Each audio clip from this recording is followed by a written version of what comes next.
Iniciamos esta exploración de un texto de Mark A. Snowberger sobre el dispensacionalismo tradicional. Ajá. La fuente, bueno, aborda una tensión teológica que siempre está ahí, ¿no?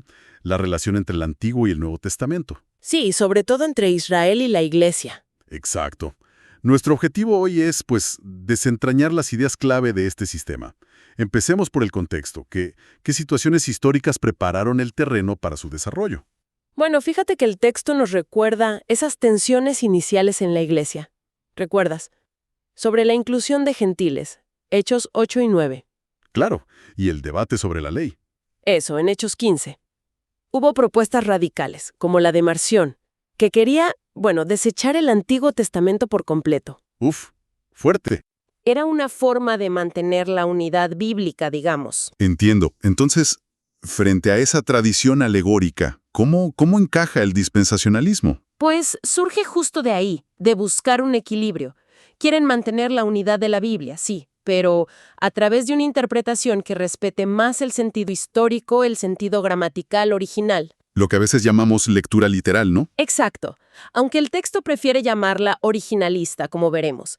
Y se diferencia de la alegoría, claro, pero también del modernismo teológico, que a veces usaba lo literal para socavar la autoridad bíblica. El autor menciona a James Hall Brooks.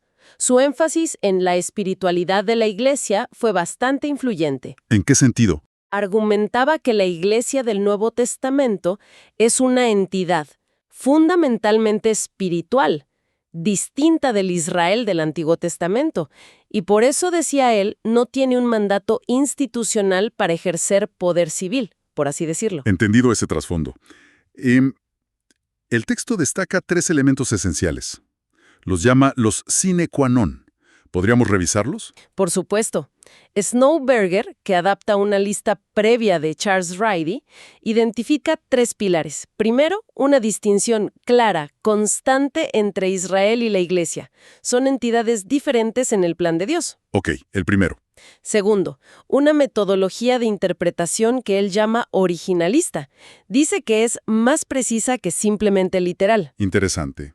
¿Y el tercero? Y tercero, que el propósito de fondo de Dios en la historia, el hilo conductor, es su gloria, manifestada a través de su gobierno soberano. Es un marco más amplio que solo la salvación, ¿sabes? A ver, detengámonos en eso de la hermenéutica originalista. ¿Qué significa en la práctica? ¿Cómo se aplica? Implica leer el texto bíblico tratando de entender, qué quiso decir el autor original. Y cómo lo entendieron sus primeros lectores, ¿no? Tiene sentido.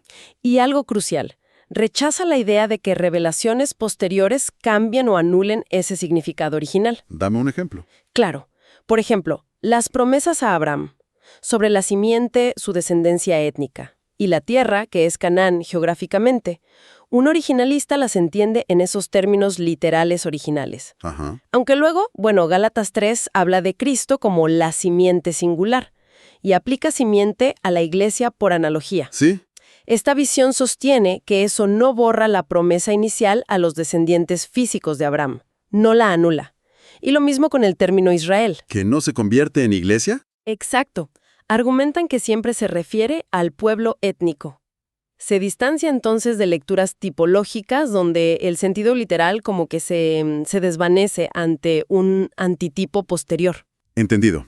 Y mencionaste que el enfoque central, el mitze, va más allá de la redención. Así es, mientras otros sistemas, como la teología del pacto, a menudo giran en torno a la Heilsgeschichte, la historia de la salvación.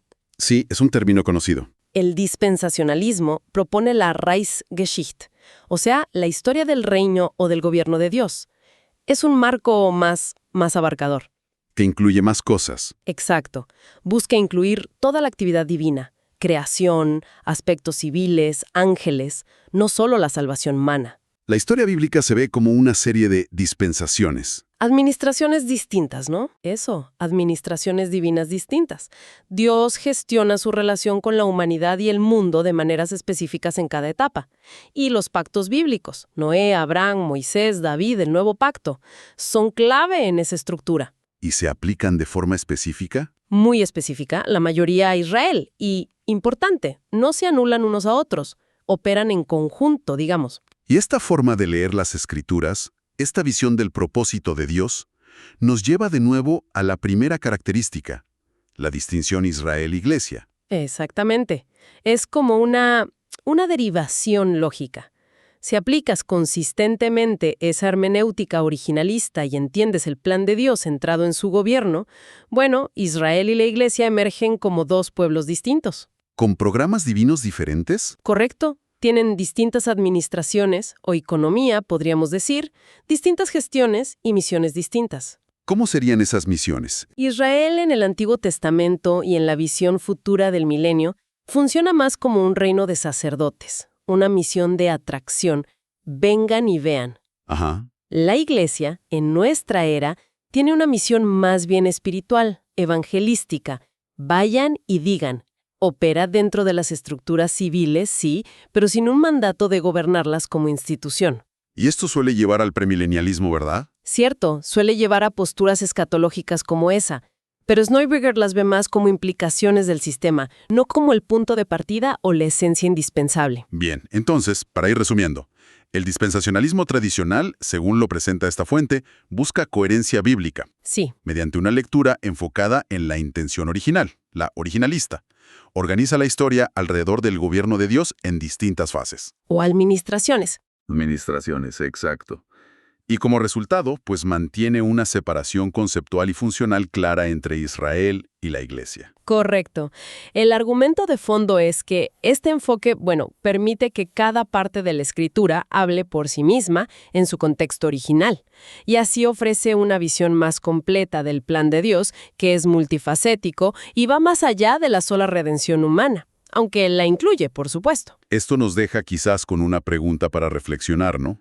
Más allá de este tema teológico específico, ¿cómo cambia nuestra manera de leer cualquier texto, sea antiguo o actual, si ponemos la intención original del autor como la clave principal para interpretarlo?